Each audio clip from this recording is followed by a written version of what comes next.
Violence on the rise, more shootings in Fresno one night after Fresno's police chief commented about low morale among officers. Chief Andy Hall making those comments at a City Hall budget hearing saying, quote, "I think a lot of officers see a vehicle that may be full of gang members and turn around because it is easier and they get paid the exact same."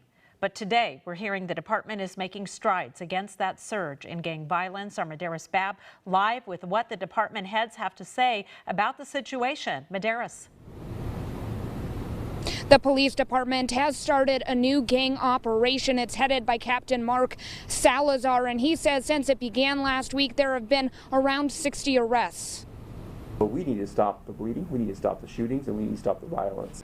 Crime in Fresno on the rise. On Tuesday night, an 18-year-old woman, a 19-year-old man, and a man in his early 20s shot in two separate incidents. More shootings this year than any other year.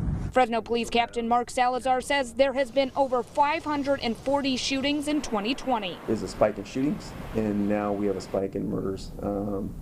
27% increase in murders, but our shootings have doubled. Last week, there were 10 shootings between Monday and Tuesday. This week, there were 7.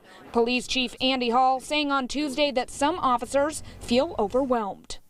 I believe that our officers are finding it difficult to risk their lives and the lives of their family to go out when they could go to jail for that very thing. Hall says 80% of shootings this year are gang related. Last week, Hall gave the green light to Salazar to start a gang operation of 127 officers. Since it started, there have been over 60 arrests and close to 40 guns recovered. Salazar says unlike other operations, this task force is asking community leaders in high crime areas how they want to be policed.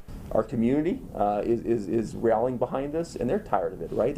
They're sick and tired of it because they're losing loved ones. They have tragedy. Head of the Commission on Police Reform, Oliver Bain, says any effort to build trust between the community and law enforcement is a step in the right direction. And actually create something better out of this. This moment in time is not going to last forever, and the sentiment is not going to last forever.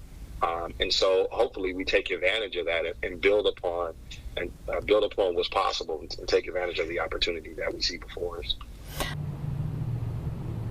The Fresno Commission on Police Reform did a survey. 60% of participants said they do not trust the Fresno Police Department. Salazar says he will be meeting with those community leaders in the next couple of weeks to update them on the task force. Reporting live from downtown Medeiros Babb, KSEE 24, local news that matters.